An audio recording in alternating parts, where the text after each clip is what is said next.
Here Daji explained about community. First base.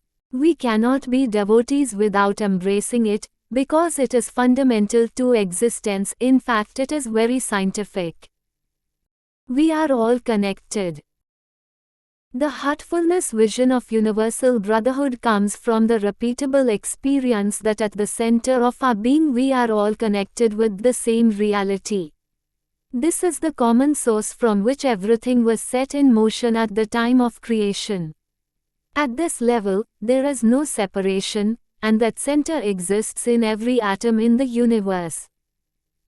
This is also recognized by modern Western science. Scientists claim that some 13.7 billion years ago, just before the Big Bang occurred, there existed an infinitesimal point called a singularity. It was so small that it had no dimensions. The universe as we know it today came into being from that Big Bang. As the first atoms were formed, they became the building blocks of everything animate and inanimate.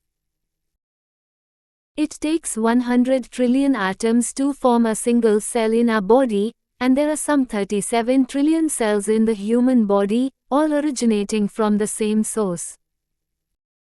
Further, genome studies have concluded that there is hardly any difference between one person and another in terms of our DNA.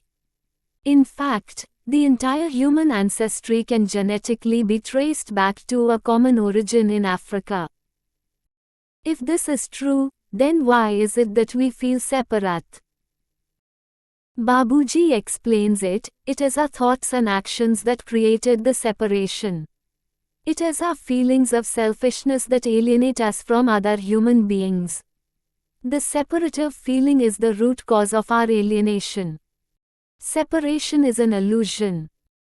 Most psychologists agree that when a baby is born it does not know it is separate from the mother.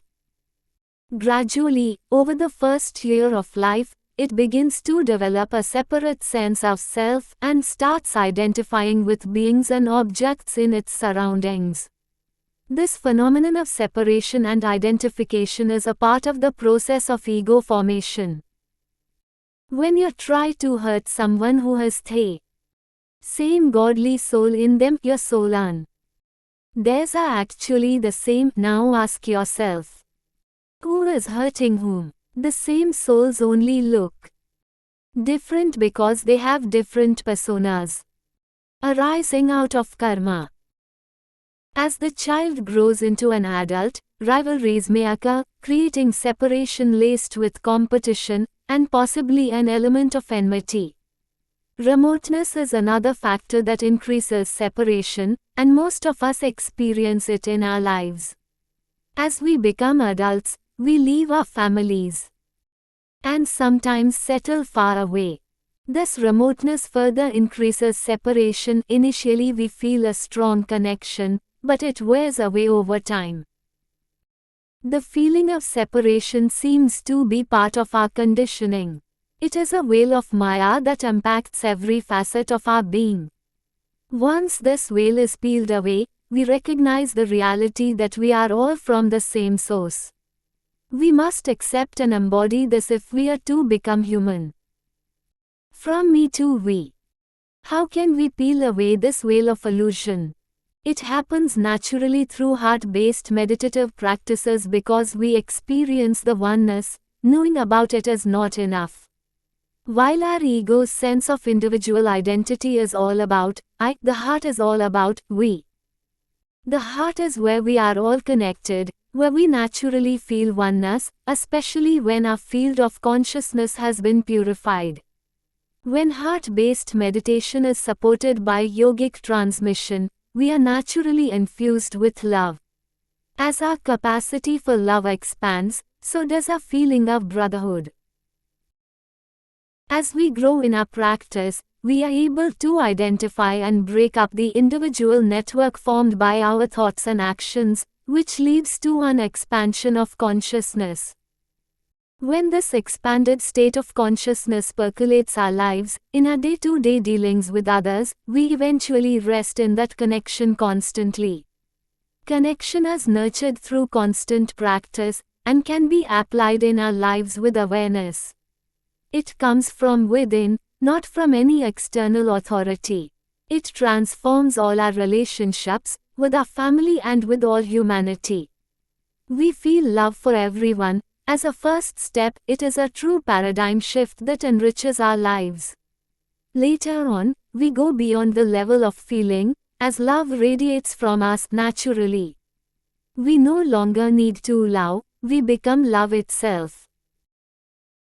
And in Babuji's words, it will naturally lead to mutual association and greater attachment, and our dealing with one another will be molded accordingly, ensuring greater peace and contentment to everyone.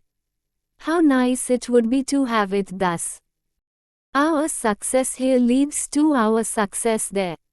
Yet it doesn't end there. There is a great truth about worldly life that many of us don't grasp. We mistakenly believe that our life in this world is transient and hence not important. But that could not be further from the truth. Whatever we do here also determines our destiny beyond this worldly plane. What is meant by that? In Babuji's words, this world is in fact a reflection of the other world. When this one is molded properly, its effect extends on to the other world whose reflection it is, and that too will begin to be purified. This world is a projection of the astral or cosmic world, the Brahmand Mandal, where everything happens in astral form before it manifests here. There are several such higher regions, each more subtle than the other. When we refine our worldly existence on earth, the effect is carried to each of the higher regions, all the way to the highest. We are multidimensional beings, and what we do in this layer affects all other layers. This life is a precious opportunity for us to change all levels of our being. When we act in alignment with these universal principles, it transforms all the dimensions of our being. This is yogic science. Universal brotherhood in action. Now, imagine that a single act of compassion welling up from the bottom of our heart has the power to transform all levels of our being. Principle 6 states, "Know all people as thy brethren and treat them as such," so we can look at this principle as having two aspects, knowing and doing. The first aspect of "know all people as thy brethren" is a realization that comes from a state of being, and creates a perceptual shift that helps us make the choice between separation and unity. Knowing removes ignorance and resistance, and brings enlightenment, clarity, and purity.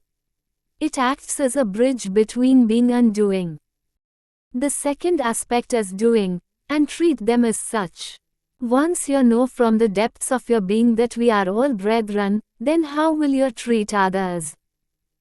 Knowing is the embodiment of being. Doing is the embodiment of knowing. The third aspect, being, is something we often miss out on. The tastes of spiritual conditions are not to be taken as a buffet dinner. Taste and forget should not become our tragic culture. That is why the practice of AEIOU is so important. It allows us to savor the experience, and let it be imbibed and enlivened within us, so that we become one with it. And there is a fourth aspect, non-being. But rather than venturing into it philosophically, let's prepare ourselves for the true encounter and merger in that state. Then, it will happen naturally. Embodying universal brotherhood. What does it mean to embody universal brotherhood in our lives? Before addressing that question, I would like to clarify the confusion and common misunderstandings associated with this principle. Embodying universal brotherhood does not mean that we go about hugging everybody in the street. It does not mean that we agree with everything that others say, and avoid confrontation at any cost. It does not mean we are always trying to please others and appease them. It does not mean that we believe everything we hear. It does not mean that we force ourselves to stay in an abusive relationship. It does not mean that we allow ourselves to be intimidated, taken advantage of, and manipulated. We cannot have true compassion for others unless we have compassion for ourselves, nor can we love others unless we love ourselves. We are here to learn from one another. We are here to help and be helped. We grow only when we are fully engaged with others in healthy relationships, with a mutuality of love and respect. As we grow in our practice, our awareness expands. We uncover a deeper understanding of the belief systems that color our perception of reality, which include the feeling of separation. Over time, this feeling of separation gives way to a feeling of oneness. When this knowing leads us to change our behavior in a natural way, we start treating others as brethren. When this becomes a natural habit, we will have embodied the principle of universal brotherhood. We cannot have true compassion for others unless we have compassion for ourselves, nor can we love others unless we love ourselves. When we embody this principle, our lives transform in a fundamental way. We build meaningful and fulfilling relationships with our family members, friends, and colleagues, as well as members of our community, humanity as a whole, and all life forms. We develop genuine love and compassion for others, even when the feelings are not reciprocated, because we are all connected to the same reality. We are all one.